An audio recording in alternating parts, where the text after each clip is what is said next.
Good morning. I'm going to be reading from Luke chapter 15, verses 11 through 32. Jesus continued, "There was a man who had 2 sons. The younger one said to his father, 'Father, give me my share of the estate.' So he divided his property between them. Not long after that, the younger son got together all he had, set off for a distant country, and there squandered his wealth in wild living. After he had spent everything, there was a severe famine in that whole country. He began to be in need, so he went and hired himself out to a citizen of that country who sent him to his fields to feed pigs. He longed to fill his stomach with the pods that the pigs were eating, but no one gave him anything. When he became to his senses, he said, 'How many of my father's hired servants have food to spare? And here I am starving to death. I will set out and go back to my father and say to him, Father, I have sinned against heaven and against you. I am no longer worthy to be called your son. Make me like one of your hired servants.' So he got up and went to his father. But while he was still a long way off, his father saw him and was filled with compassion for him. He ran to his son and threw his arms around him and kissed him. The father said to him, 'Father, I have sinned against heaven and against you. I am no longer worthy to be called your son.' But the father said to his servants, 'Quick, bring the best robe and put it on him. Put a ring on his finger and sandals on his feet. Bring the fattened calf and kill it. Let's have a feast and celebrate. For the son of mine was dead and is alive again. He was lost and is found.' So they began to celebrate. Meanwhile, the older son was in the field. When he came near the house, he heard music and dancing. So he called one of the servants and asked him what was going on. 'The brother has come,' he replied, 'and your father has killed the fattened calf because he has him back safe and sound.' The older brother became angry and refused to go in. So his father went out and pleaded with him. But he answered his father, 'Look, all these years I've been slaving for you and never disobeyed your orders. Yet you never gave me even a young goat so I could celebrate with my friends.' But when the son of yours who has squandered your property with prostitutes comes home, you kill the fattened calf for him. 'My son,' the father said, 'you are always with me, and everything I have is yours.' But we had to celebrate and be glad, because this brother of yours was dead and is alive again. He was lost and is found." I may start just writing the sermons, let you read them. That was pretty good. It was pretty good. If you have your Bible or your phone, go ahead and turn to Luke 15. And last weekend, if you were here, we started by playing a word association game, and you guys did such a great job, so much better than the second service, that I thought we'd play a different game this week, and it's a game called Would You Rather. Some of you will be familiar with this. If you're not familiar, the way it works is really simple. I'm going to ask you a question, and again, I don't want you to answer this out loud because that can make it awkward, but I'm going to ask you a question that starts with the phrase, would you rather? And then I'm going to give you 2 options, and just in your mind or somewhere in your bulletin, I want you to pick one of those 2 options. And admittedly, some of them describe impossible scenarios. Others are meant to be a little more philosophical to get you to think. So here's the first one. Would you rather have no one show up at your wedding or your funeral? Some of you are thinking about that. Here's another one. Would you rather be in jail for 5 years or in a coma for a decade? Anybody been in jail? No, I'm kidding. Don't worry. How about this one? Would you rather lose your sight or your memory?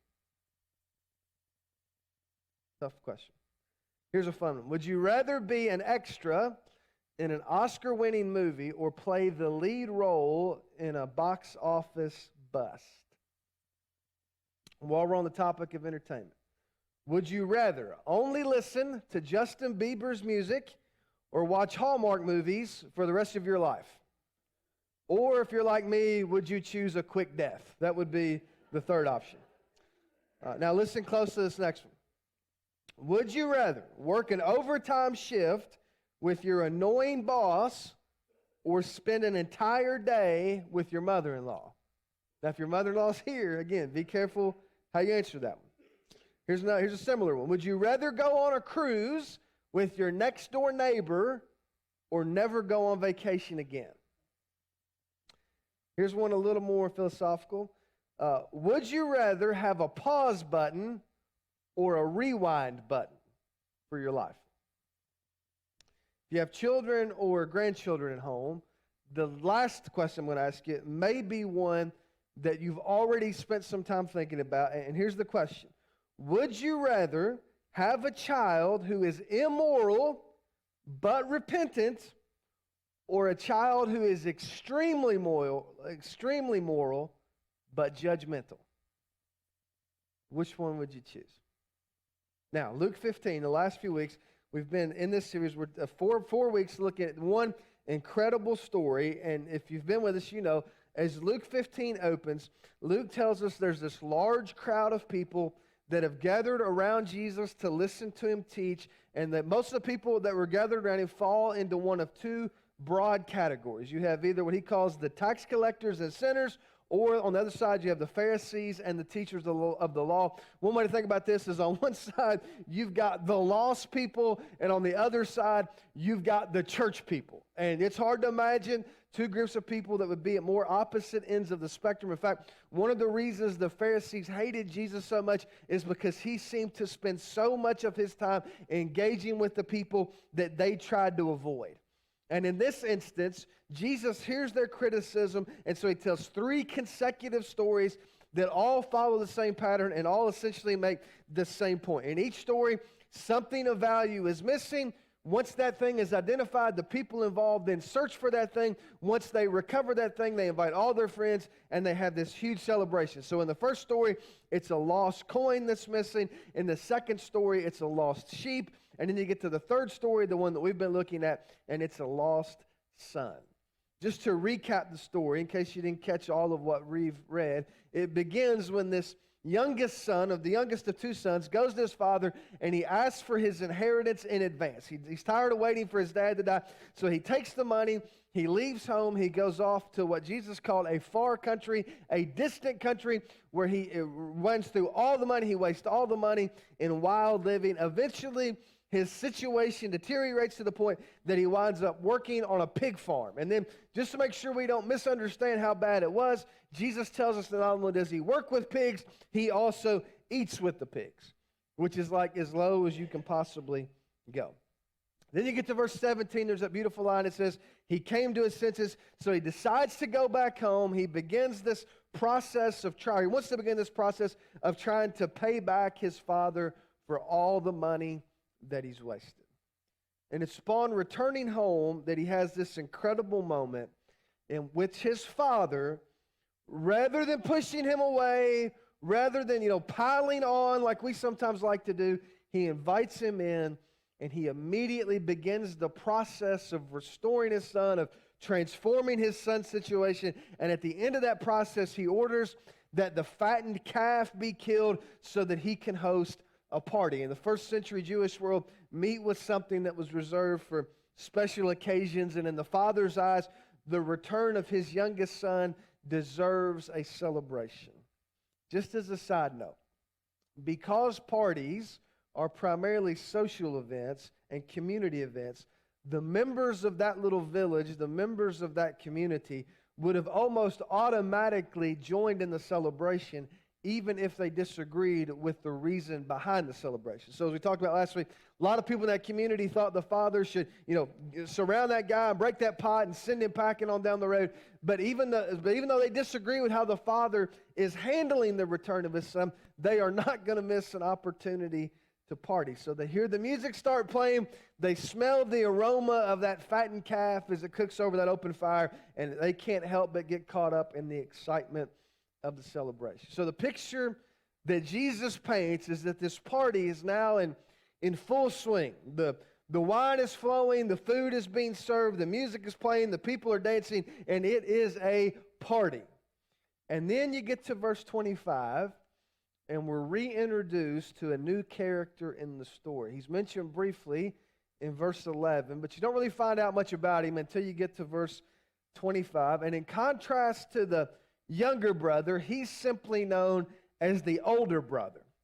And the impression you get of the older brother is that he's not a guy who goes to a lot of parties. Check out the way Jesus described him. Verse 25. Meanwhile, The older son was in the field. When he came near the house, he heard music and dancing. So he called one of the servants and asked him what was going on. Your brother has come, he replied, and your father has killed the fattened calf because he has him back safe and sound. Now, to understand the point of what Jesus is trying to drive home, you have to keep in mind the audience to which he's talking. Remember, Luke says, huge crowd of people. Most of the people in that crowd fall into one of two groups. So you've got the tax collectors and the sinners, or the lost people. Then over here you've got the Pharisees and the teachers of law, or the church people. And the other thing to keep in mind is that because this is a parable, everybody in the story represents somebody else. And so you know the story if you've been with us. The younger brother, he represents the tax collectors and the sinners, because just like him, they too had spent their lives in what Jesus called wild living or reckless living. And then you have the father in the story, who obviously represents God, or God the Father. And that leaves you with the older brother. And who does he represent? He represents the religious people, the Pharisees and the teachers of the law. He's the one who, rather than demanding his inheritance and then taking off to a distant country and blowing through all the money, instead he stayed home. He did what his dad wanted him to do. He got up every day. He worked hard. He followed all the rules. He went to the synagogue every weekend. He read the scriptures every night. He said his prayers before he went to sleep. I mean, he did his best to check off all the right boxes. In that sense, he was a lot like some of us. A couple weeks ago, when we looked at the story of the younger brother, I mentioned that it's easy for some of us, at least, to relate to his story, because just like him, we've done our share of wild living or reckless living. If we were to go around the room, we could all share stories, or at least most of us could share stories about bad decisions we made, wrong turns we took that led us to places that were far from God. But that's not everybody's story.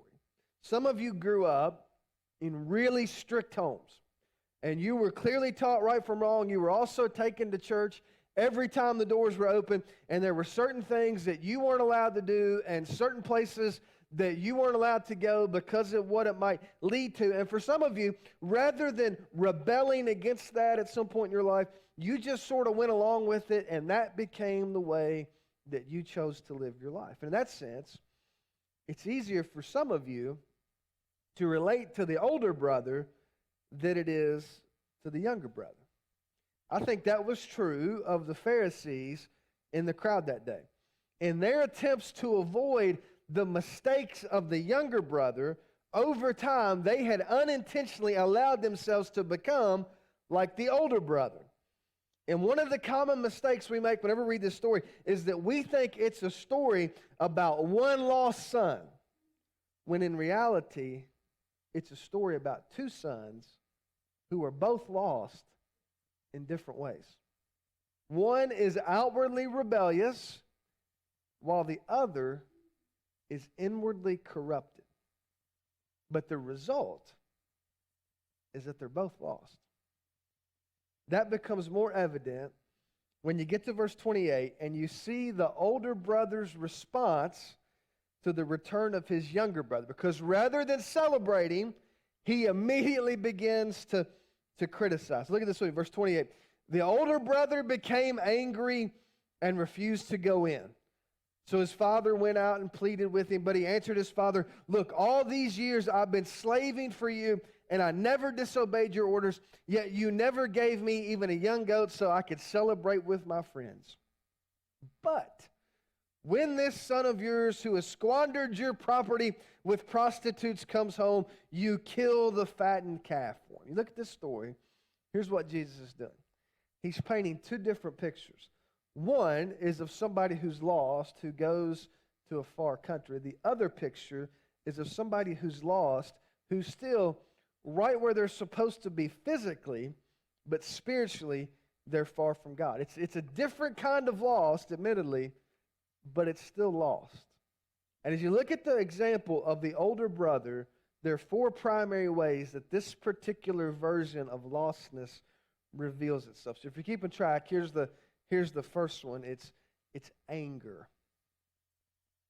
Verse 28 says that upon hearing about the return of his brother, the older brother became angry, and he refused to go in. The question, of course, is why was he so mad? I mean, you would think if he had any kind of relationship at all with his younger brother, then he would have been overjoyed that after all these months or all these years, however long it had been, that he had finally come home. But instead, he's angry. And here's the kicker. If you'd been in his situation, you might have been angry too. If you remember, a couple weeks ago, we talked about how the inheritance laws worked in the first century Jewish culture. And it's fairly simple. If a man had more than one son, the oldest son received what was called a double portion of the inheritance, and then the rest of the remaining heirs would receive equal shares of what was left. So because this guy in the story has two sons, his oldest son is due to receive 2/3 of the estate, and the youngest son would only receive 1/3, which is what the youngest son presumably got when he went to his father and asked for his part of the inheritance. Or that all seems straightforward. Until you realize that by inviting the younger son back into the family home and restoring him to his position as a son, the father is once again making him an heir, entitling him to an additional 1/3 of the remaining estate, which has already been diminished because of the first stunt he pulled. I think that's why the older brother's so angry. He's done the math. And he knows that if his younger brother gets an additional 1/3 of what's remaining, that will be less money that will eventually go into his pocket. And after all those years of following his dad's orders, after all those years of doing his best to protect the family's interest, his father's generosity now strikes him as incredibly unfair, and it makes him mad. Let me ask you, you ever found yourself getting angry because you see somebody else getting something that you thought you deserved? You know how it works. You're sitting there on your phone and you're scrolling through Facebook, and you see that person that you know, and they've got this picture posted in which they're standing next to the new pool they're putting in, or the new truck that they just bought. And you see that and you immediately think to yourself, they don't deserve that. They don't even have a job. How are they doing this? Or maybe you go to work and word filters down that somebody far less deserving than you just got the promotion that you wanted. And to make it even worse, you prayed and you asked God for that promotion. You even went to church on Wednesday nights in hopes that God would answer that prayer, only to discover that it doesn't work like that. And the more you think about it, the madder it makes you. Here's a second thing that can happen. The anger leads to this, and that's self-righteousness. It's one of the ways that lostness can reveal itself. I want you to listen again to the older brother's response to his father's invitation to join the party. Verse 29, he said, "Look, all these years I've been slaving for you, and I never disobeyed your orders." Let me stop just a minute. Do you think that was true? You think it's possible this older brother had lived there all these years, his entire life, and never one time disobeyed? You know that's not true. That's not how this works. Not how any of this works. You know, over the years, there were times when his dad told him to do something and he didn't do it, or his dad said, "Hey, don't do this," and he did it anyway, and he didn't think his dad knew. I think what he means by that is not that he never disobeyed, it's that he'd never publicly disobeyed his father's orders. That's why, just like some of you, he was known as the good kid. He was the model citizen. He was the upstanding church member, the community leader. He was a guy who, from the outside looking in, looked like he had it all together.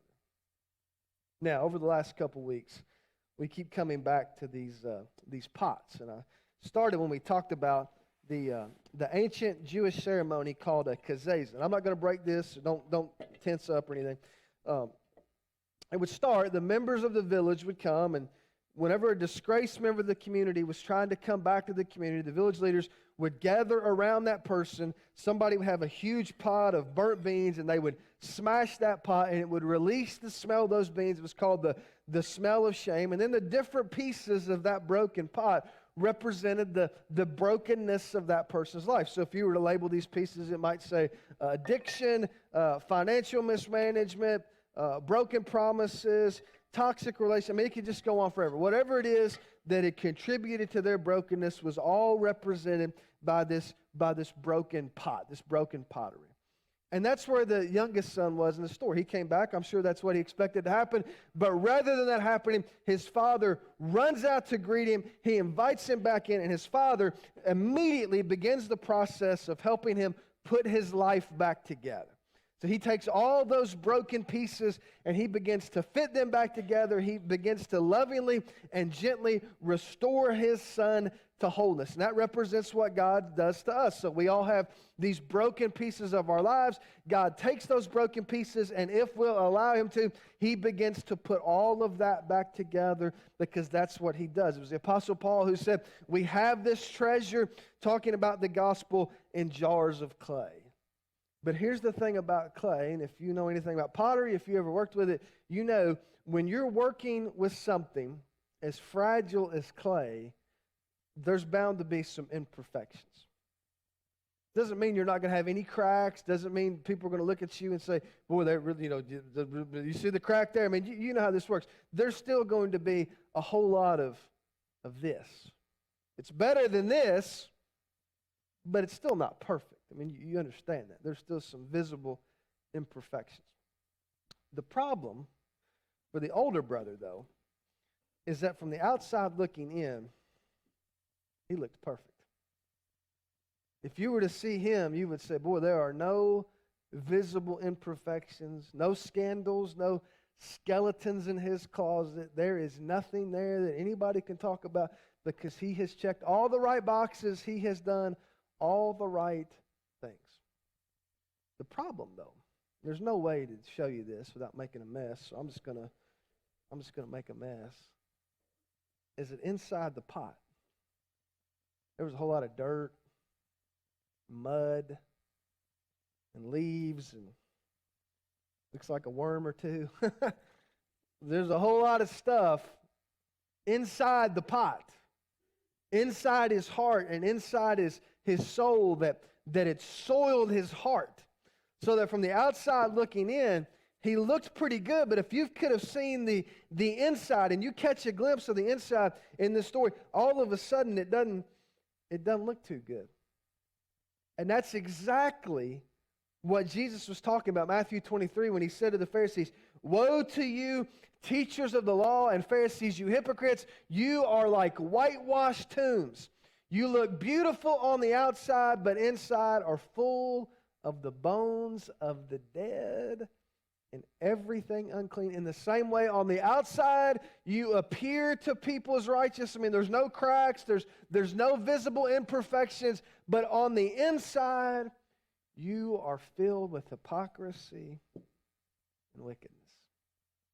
Some of you know exactly what Jesus is talking about, because you can feel it. Even as you sit here today. From the outside, you look like you have it all together. I mean, every hair's in place. Everything's as it should be.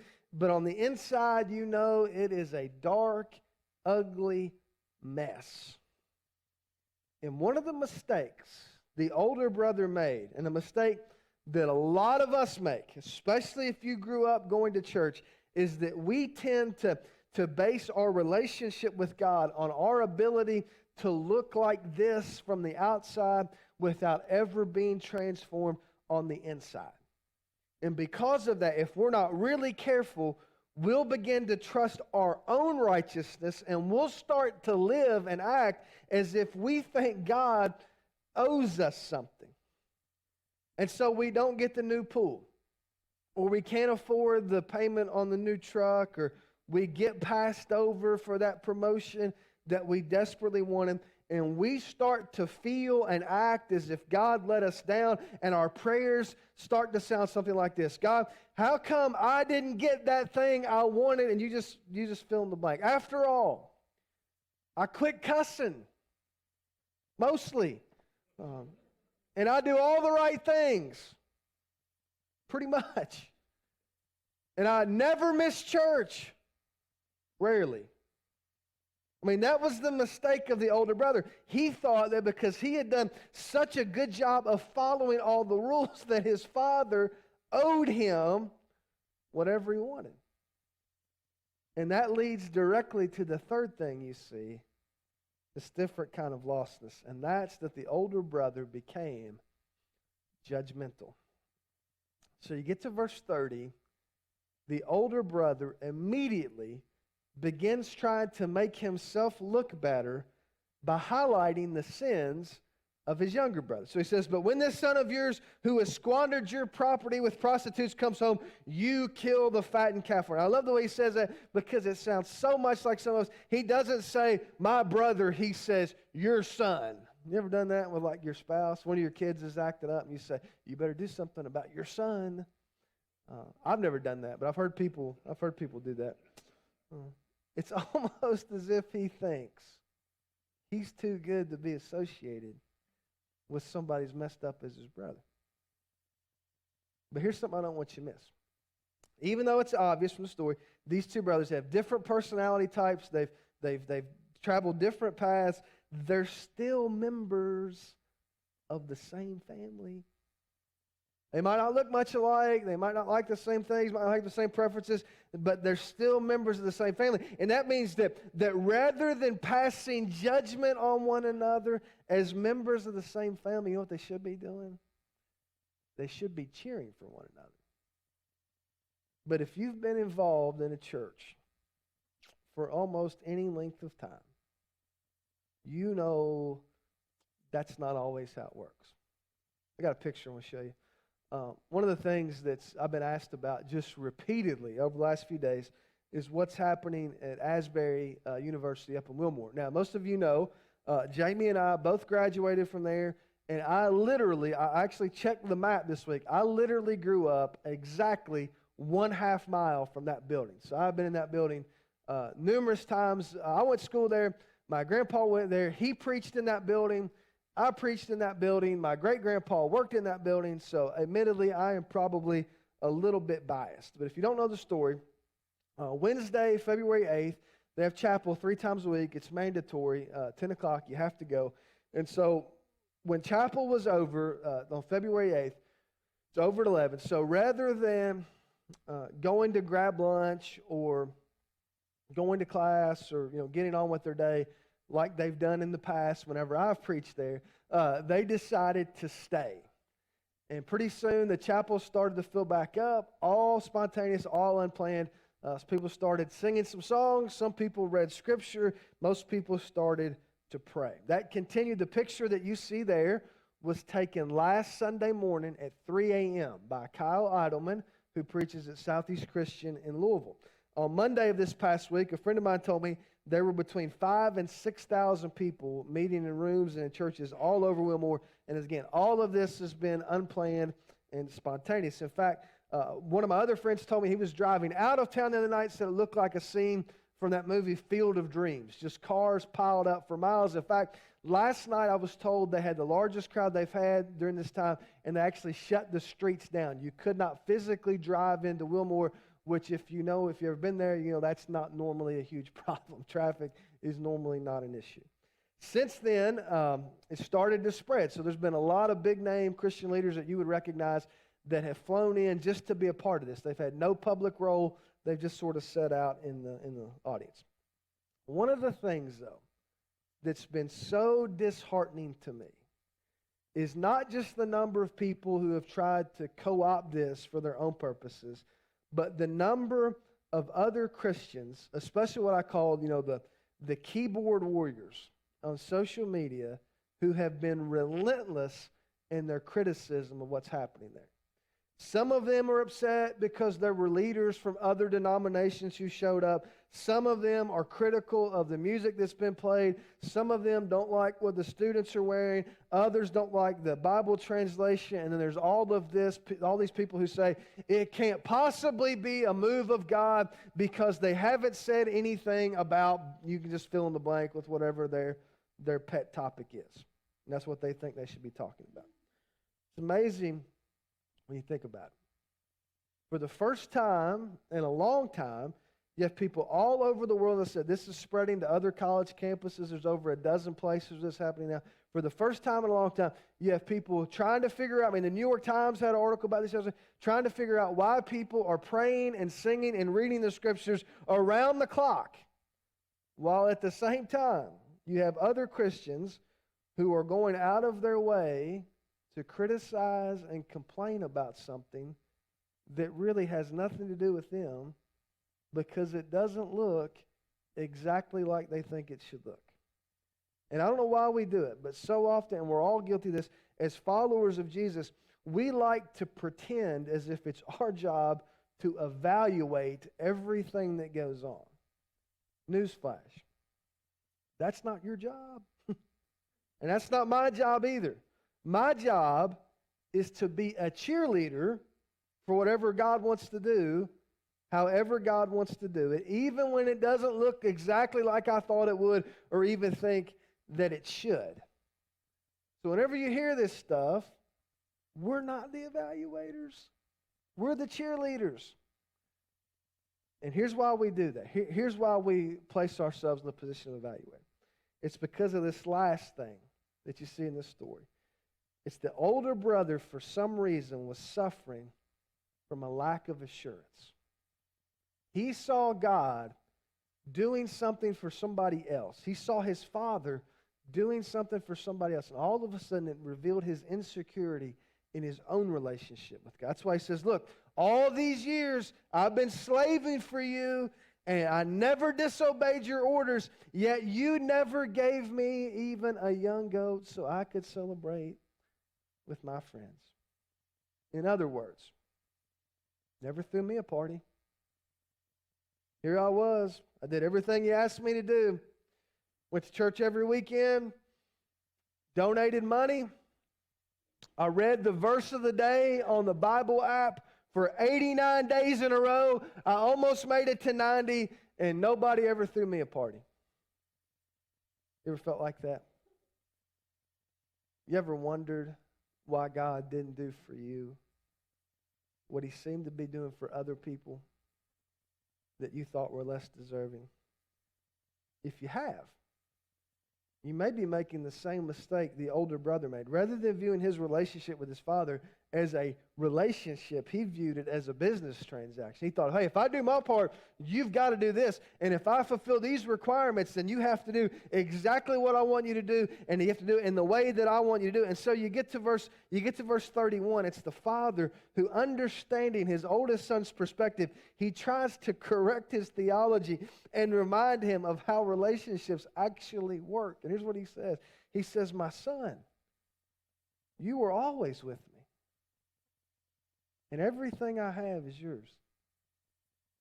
But we had to celebrate and be glad because this brother of yours was dead and is alive again. He was lost and is found. One of the things I love about this story, it's easy to miss, is here you have this father. He's got two lost sons. One ended up far from home while the other was home, but he was lost at home.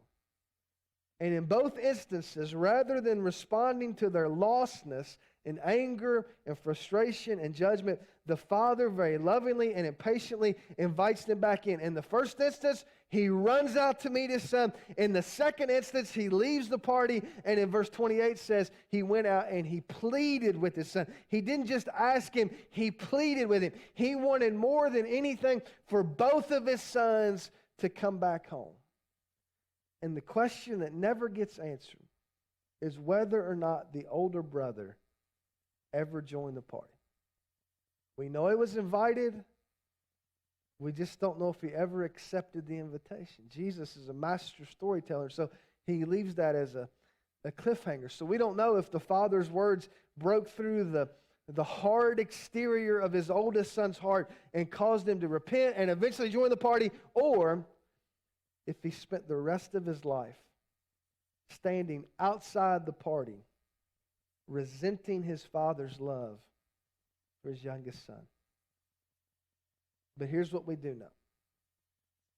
No matter if you've made what feels like an endless string of bad decisions and wound up in a place that's further from God than you could have ever imagined, or if everybody around you would describe you as the perfect Christian, while you know you're not, and you know that inside your heart it's a dark, ugly mess, no matter what you've done, no matter how long you've been gone, no matter how far you've drifted or how messed up you might be, God is always inviting you back in. He's always inviting you to join the party. I want you to stand with me. In just a second, we're going to sing an old song that some of you will recognize. And while we sing it, I want you to think about the answer to just one question. And here it is. Would you rather let go of your pride, admit your guilt, and join the party, or hold on to your pride, pretend that everything's okay, even when you know it's not, and spend the rest of your life on the outside looking in? Because the invitation is yours. I mean, it's always open. You can always come back home. But the decision is yours.